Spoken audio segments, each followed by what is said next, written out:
بينات من الهدى والفرقان فمن شهد منكم الشهر فليصم ومن كان مريضا أو على سفر فعدة من أيام أخر يريد الله بكم اليسر ولا يريد بكم العسر ولتكملوا العدة ولتكبروا الله على ما هداكم ولعلكم تشكرون صدق اللہ العظیم۔ شروع اللہ کے نام سے جو بے حد مہربان نہایت رحم کرنے والا ہے۔ رمضان کا وہ مبارک مہینہ جس میں قرآن کریم نازل ہوگا، ہدایت ہے واسطے لوگوں کے اور دلائل ہیں روشن راہ پانے کی، اور حق کو باطل سے ممتاز کرتے ہیں۔ سو جو کوئی پائے تم میں سے اس مہینے کو تو ضرور روزہ رکھے اس مہینے کے، اور جو کوئی ہو بیمار یا مسافر تو اس کی گنتی پوری کرنی چاہیے اور دنوں سے۔ اور اللہ رب العزت چاہتے ہیں تم پر آسانی اور تم پر دشواری نہیں چاہتے، اور اس واسطے کہ تم پوری کرو گنتی اور تاکہ بڑائی کرو اللہ کی اس بات پر کہ تم کو ہدایت عطا فرمائی اور تاکہ تم اس کا احسان پاؤ۔ یہ سورۃ البقرہ کی آیت نمبر 185 ہے، اور اس سورۃ المبارکہ کے اندر اس آیت کریمہ کے اندر اللہ رب العزت ارشاد فرما رہے ہیں، جو پچھلی ایک آیت آئی ہے ایام معدودات، اس کی تفصیل ارشاد فرما رہے ہیں۔ پہلے اللہ نے فرمایا اے ایمان والوں تم پر روزے فرض کیے گئے، یا ایھا الذین آمنوا کتب علیکم الصیام، تم پر روزے فرض کیے کما کتب علی الذین من قبلکم، جیسا کہ ان لوگوں پر فرض کیے گئے جو تم سے پہلے گزر چکے ہیں۔ روزہ ہر امت میں فرض رہا ہے، وہ کہ اس کی تعین میں، اس کے مہینے میں، اس کے دنوں میں، اس کی شکلوں میں اختلاف رہا، لیکن روزے کی فرضیت مجموعی طور پر ہے۔ اب کتنے دن روزہ رکھنا ہے اس امت کے لیے؟ تو فرمایا ایام معدودات، چند دن۔ کتنے دن؟ چند دن۔ ایام یوم کی جمع، معدودات معدودہ کی جمع۔ ایام کے معنی دن اور معدودات کے معنی چند دن، چند دن روزہ رکھنا ہے۔ اب وہ چند دن کون سے ہیں؟ یہ تو اجمال ہے، چند دن کون سے ہیں اس کی تفصیل اللہ نے اس آیت کریمہ میں فرمائی کہ وہ چند دن جو کہا تھا اوپر وہ شہر رمضان، اس لیے علماء فرماتے ہیں القرآن یفسر بعضہ بعضا، قرآن کا بعض حصہ بعض کی تفسیر کرتا ہے، جیسے احادیث کا بعض حصہ بعض کی تفسیر کرتا ہے۔ صرف ایک آیت کو پڑھ کر کے کوئی مطلب نہیں نکالا جا سکتا، صرف ایک حدیث کو دیکھ کر کے کوئی مطلب نہیں نکالا جا سکتا۔ آج کل ایک ایسی جماعت پیدا ہو گئی ہے جو ایک آیت کو دیکھے گی اور کہے گی ملے گی، اللہ نے قرآن میں فرمایا اور پوری آیت سے غافل ہے۔ ایک حدیث کو دیکھے گی، کہے گی حدیث میں اللہ کے نبی نے یہ فرمایا ہے، اور بقیہ احادیث اس کے سامنے نہیں۔ اسی لیے کہا جاتا ہے کہ نیم حکیم خطرہ جان اور نیم اللہ خطرہ ایمان۔ جس کو صرف ایک میڈیسن معلوم ہے اس سے جا کر کے آپ دوا لیں گے تو آپ کی جان کے لیے خطرہ ہے۔ ایسے ہی جس کے پاس پورا علم نہیں ہے اس سے اگر ایمان اور دین کی باتیں سیکھیں گے تو آپ کے ایمان پہ۔ تو جو اوپر اللہ نے کہا ایام معدودات، وہ گنتی کے چند دن ہیں، اس کی تفصیل یہاں پر ارشاد فرما دیا کہ وہ کیا ہے؟ شہر رمضان، رمضان کا۔ تو اوپر والی آیت مجمل ہے اور یہ آیت مفصل ہے۔ اوپر والی آیت میں اجمال ہے، اس آیت میں تفصیل ہے۔ اجمال کا مطلب مختصر، تفصیل کا مطلب ڈیٹیلز، جو اس میں پوشیدگی ہے، جو اس میں ابہام ہے، اس کو اللہ نے یہاں پر کیا کر دیا، اس کو کیا بولتے ہیں، تفصیل۔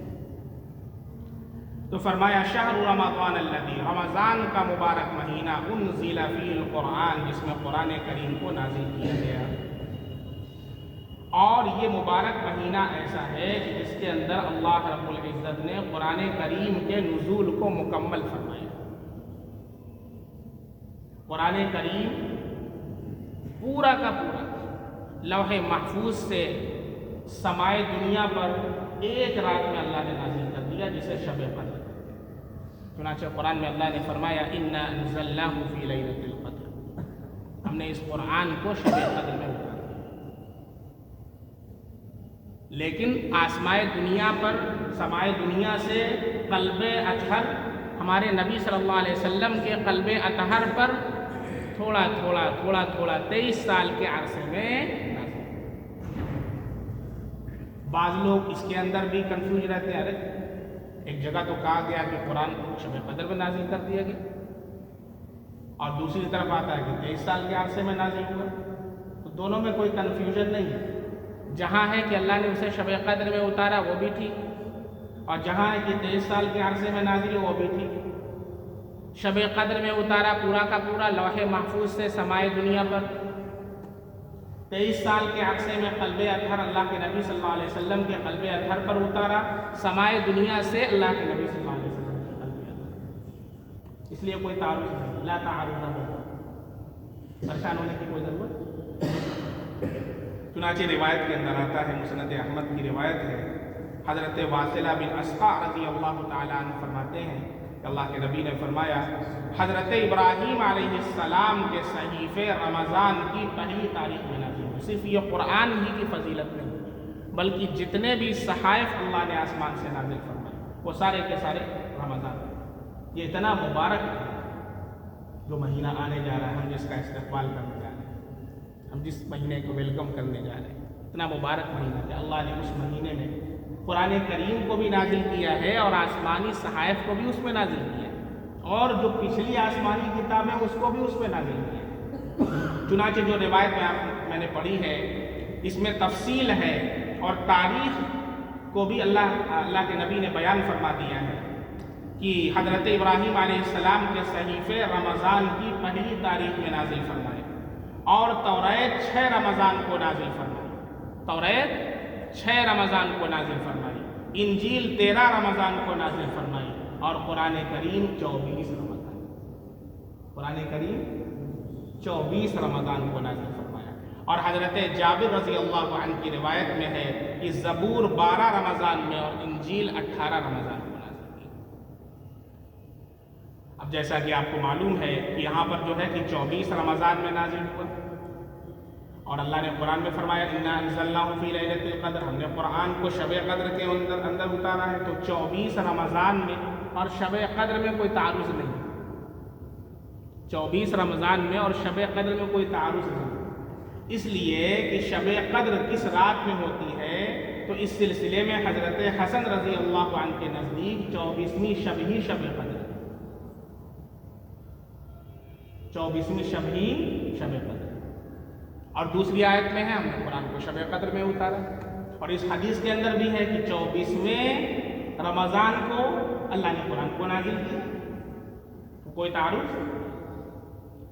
اور اس سلسلے میں علماء کا اختلاف بھی ہے کہ تعین نہیں کی جا سکتی، جس نے جس شب میں پایا وہ نقل کر دیا، بعض نے 24 میں پایا، بعض نے 27 میں پایا، بعض نے 13 میں پایا۔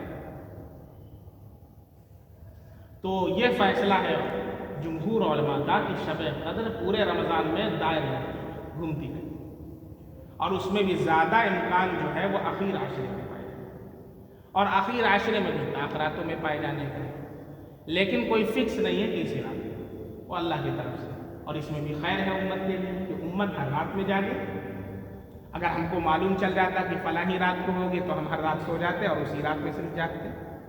اب الحمدللہ کچھ ہی صحیح اللہ تعالیٰ توفیق دے دیتا ہے، کچھ نہ کچھ ہم لوگ کر لیتے ہیں، اللہ اسے قبول فرمائے۔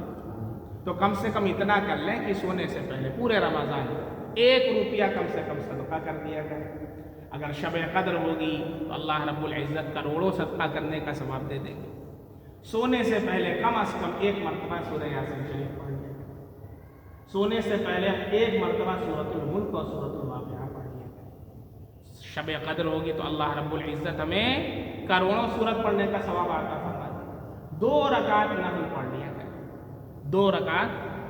اور اس سے پہلے ہم نے آپ کو بتایا ہے کہ 5 نیتوں کے ساتھ معمول بنا لیں پڑھنے کا تو انشاءاللہ بہت سے کام اللہ تعالیٰ آسان کرنا بتایا ہے. بہت سے حضرات عمل بھی کر رہے ہیں اس کے اوپر. کون کون عمل کر رہے ہیں؟ عمل کی نیت سے بیٹھا جائے. عمل کی نیت سے جو ہم سنیں گے اس پر سب سے پہلے میں نیت کروں کہ میں جو کہوں گا اس پر عمل کروں تو پھر انشاءاللہ فائدہ. چونکہ اعمال کا دار و مدار نیتوں پر. اگر عمل کی نیت نہیں ہوگی تو پھر کوئی فائدہ نہیں ہوگا. بڑا اچھا بیان تھا، ایک کان سے سنے دوسرے کان سے نکال دیں. بیٹھنے کا ثواب ملے گا، سننے کا ثواب ملے گا، لیکن زندگی میں تبدیلی واقع ہے. اس لیے نیت کر لیں، عمل کریں. میں نے اتنی کم سے کم 2 سے 3 دفعہ تو یاد ہے کہ بتایا ہی. 5 نیتوں کے ساتھ حضرت مولانا مفتی تقی عثمانی صاحب دامت برکاتہم العالیہ نے اپنا عمل لکھا ہے. اللہ رب العزت کی دی توفیق سے اللہ نے بہت سے کام لیے. تو ایک چھوٹا سا عمل میرا ہے کہ میں عشاء کے بعد 2 رکعت 5 نیتوں کے ساتھ اور نفل میں توسل. نفل کے اندر توسل کا مطلب سمجھتے ہیں؟ گنجائش. 2 رکعت نفل کے اندر بہت سی نیتیں کر سکتے ہیں. ہاں فرض نہیں. اب ظہر کی فرض ہے تو آپ نیت کر لیں فرض عصر، ظہر بھی اور عصر بھی، جیسے اہل تشیع حضرات کرتے ہیں. ایسا نہیں کر سکتے. ایک تیر سے 2 شکار، ظہر بھی اور عصر بھی. ایسا نہیں کر سکتے، لیکن نفل بھی کر سکتے. تو حضرت نے لکھا ہے کہ 2 رکعت نماز میں پڑھتا ہوں عشاء کے بعد 5 نیت: صلاۃ الحاجت، صلاۃ التوبہ، صلاۃ التہجد، صلاۃ الاستخارہ اور صلاۃ الاستعانہ. 5. جب سے پڑھا الحمدللہ میں نے اپنا معمول بنا لیا. اور میں نے کتنی بار آپ لوگوں کو بتایا صلاۃ الحاجت کے ذریعے اللہ کا حاجت کو پوری کر دیتے ہیں. صلاۃ التوبہ کے ذریعے اللہ گناہ کو معاف کر دیتے ہیں. صلاۃ التہجد کے ذریعے اگر آپ نہ بھی اٹھ پائے تو اللہ ثواب دے دیتے ہیں کہ عشاء کے بعد آپ 2 رکعت بھی پڑھیں گے تو تہجد بھی شروع ہوگی. تہجد کا وقت شروع ہوگا. افضل وقت اخیر ہوگا. ابھی پڑھیں گے تہجد کا ثواب. اس لیے جو حضرات نہیں اٹھ پاتے ہیں تو ابھی پڑھ لیا کریں، لیکن نیت کریں کہ انشاءاللہ اٹھیں گے. لیکن ابھی پڑھ لیں تاکہ اس کا ثواب مل جائے. صلاۃ التہجد، تہجد کا ثواب مل جائے. صلاۃ الاستخارہ. بہت سے کام ہماری زندگی میں آتے ہیں، ہم سوچتے ہیں کہ کریں کہ نہ کریں. رشتے کا مسئلہ ہے کریں کہ نہ کریں. بزنس کا مسئلہ ہے کریں کہ نہ کریں. دکان کھولیں کہ نہ کھولیں. جاب کریں کہ نہ کریں. ہوتا ہے دیکھیے. تو کبھی استخارہ کیا اللہ سے؟ استخارہ کیا کبھی اللہ سے؟ اللہ سے مشورہ کیا نہیں. کیوں؟ اس لیے کہ کنیکشن بہت کمزور ہے اور کنیکشن از ویری ویک. اس کنیکشن کو بلڈ اپ کرنا ہے، اس کنیکشن کو مضبوط کرنا ہے اپنے اللہ سے. صحابہ نے اسی کو مضبوط کیا تو اللہ کی مدد کو دیکھتے کہ ہم نے مضبوط نہیں کیا ہے. ہم بیان تو کرتے ہیں لیکن عمل نہیں کرتے. مسئلہ یہ ہے صحابہ بیان کم کرتے تھے، عمل زیادہ کرتے تھے. پوری آپ دور نبی کی تقریر اٹھا کر کے دیکھتے تھے. کسی صحابی نے بیٹھ کر کے 1 گھنٹہ تقریر کی، 2 گھنٹہ تقریر کر رہے ہیں، پورے رات جلسہ ہو رہا ہے. اللہ کے نبی صلی اللہ علیہ وسلم تشریف لائے، کہا کہ قریب آ جاؤ، بہت ضروری بات ہے. بہت لمبا بھی خطبہ دیا تو آدھے گھنٹے سے کم کر دیا. اس لیے ہم نے آدھے گھنٹہ تفصیل کر دیا، اس سے زیادہ نہیں. گھڑی دیکھ رہے ہیں اور جہاں ٹائم ہوگا بند کر دیں، کیونکہ آپ کہیں گے کہ گھڑی پر نظر ہوتی ہے. ہوٹل پہ بیٹھیں گے تب نظر نہیں ہوگی، لیکن یہاں پر ہوگی. ابھی تراویح شروع ہونے جانی دیکھیے گا، سب کی نگاہ پہلے دن گھڑی پر. اب دوسرے دن اگر 5 منٹ زیادہ ہوگا، امام صاحب نے آج کیوں دیا؟ یہ نہیں دیکھا کہ اللہ نے ہمارے سجدے کو ہمارے قبول کر لیا. 5 منٹ اللہ نے اپنے گھر کے لیے قبول کیا.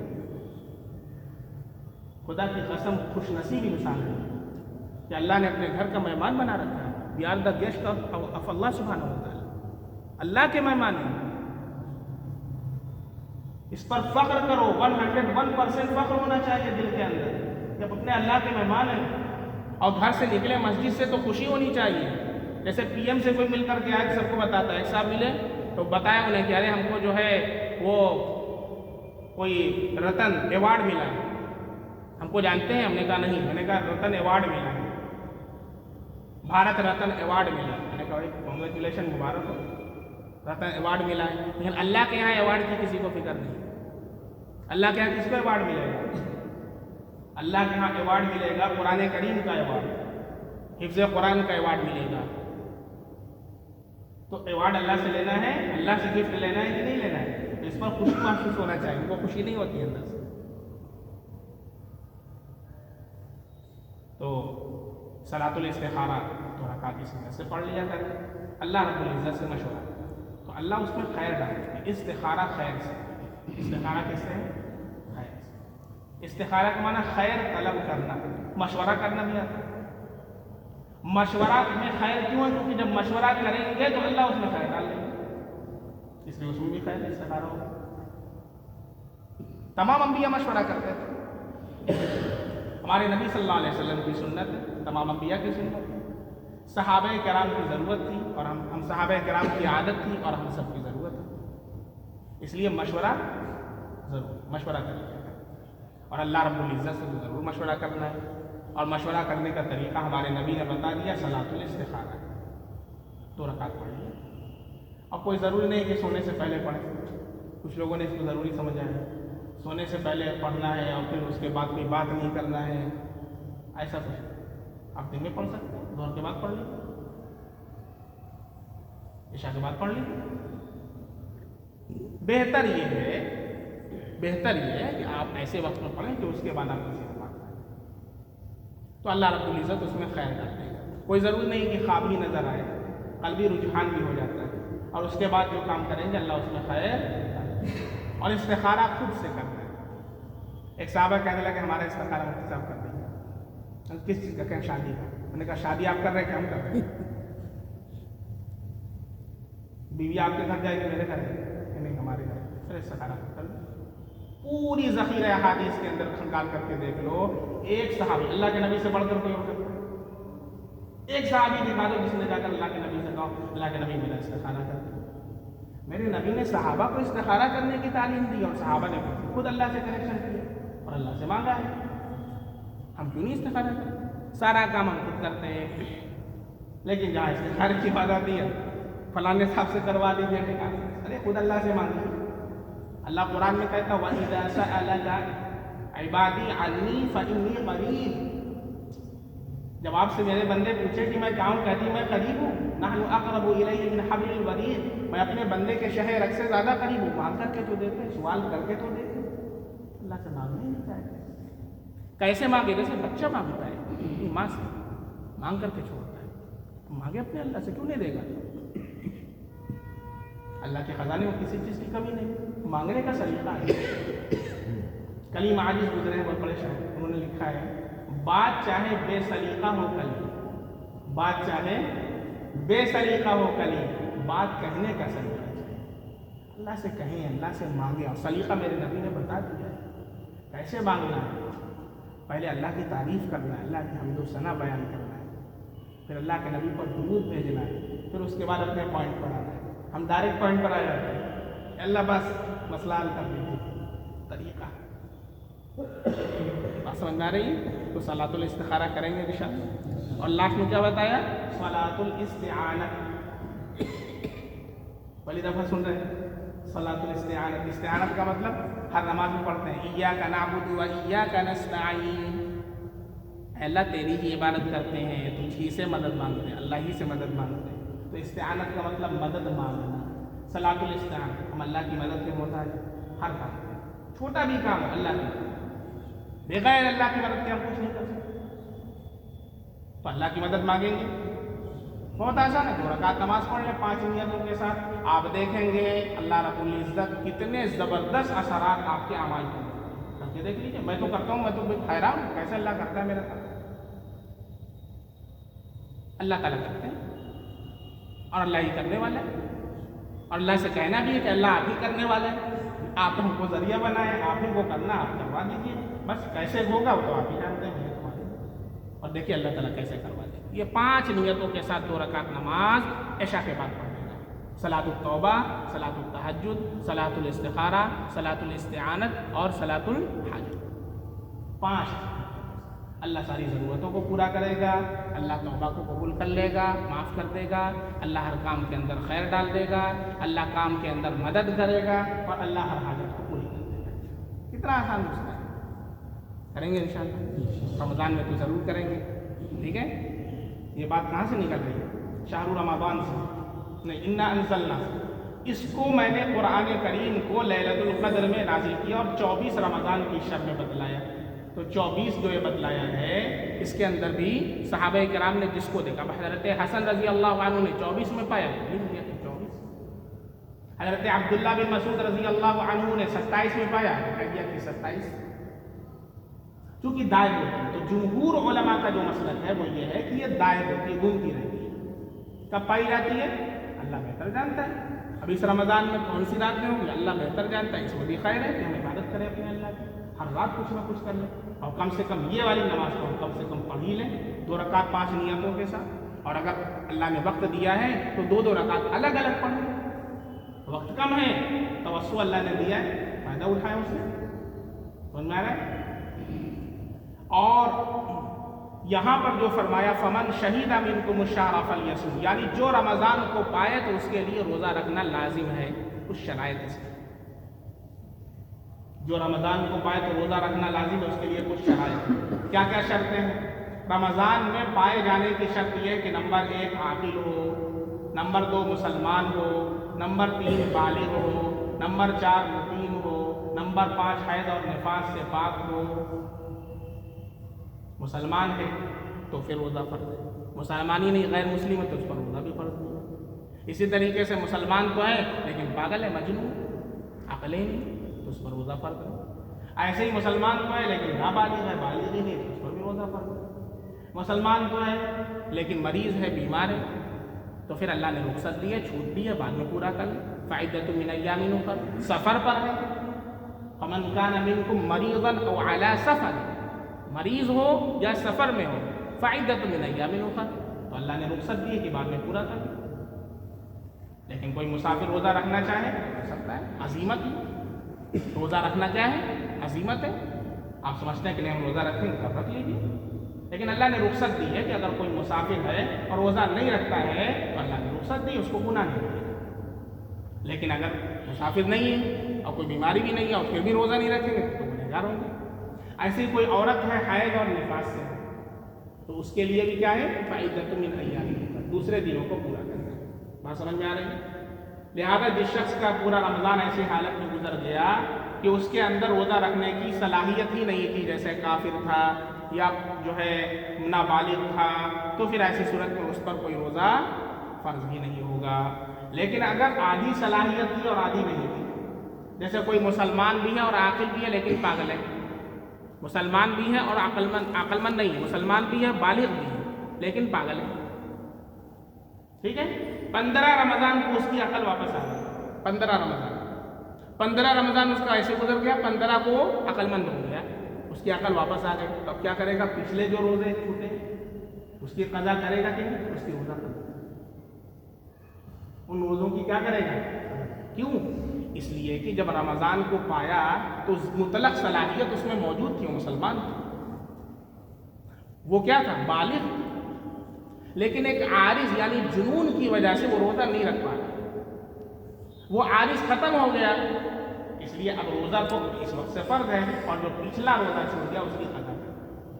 لیکن اگر کوئی نابالغ ہوا 15 روزے اس کے چھوٹ چکے ہیں تو اب پچھلے کی قضا کرنا نہیں. کیوں؟ اس لیے کہ وہ صلاحیت ہی نہیں تھی اس کے اندر. کوئی کافر مسلمان ہوا 15 رمضان، اب کیا کریں؟ پچھلے 15 رمضان کا روزہ قضا کرنا ہے؟ نہیں، کیونکہ صلاحیت ہی نہیں تھی اس کے اندر، لہٰذا وہ روزہ اس کے لیے فرض بھی نہیں ہوا. جب فرض نہیں ہوا تو اس کی قضا بھی نہیں ہوا. کچھ سمجھ شریف میں بات آ رہی ہے؟ بہت ہلکا کر کے بتا رہے ہیں، مسائل میں سے بہت ہلکا کر کے بتا رہے ہیں کہ بہت مختصر مسائل ہیں. حیض اور نفاس والی جو عورتیں جن کو حیض آ گیا، نفاس آ گیا، چونکہ وہ مسلمان بھی ہیں، عاقلہ بھی ہیں، بالغہ بھی ہیں، اس لیے صلاحیت پائی جا رہی ہے ان کے اندر.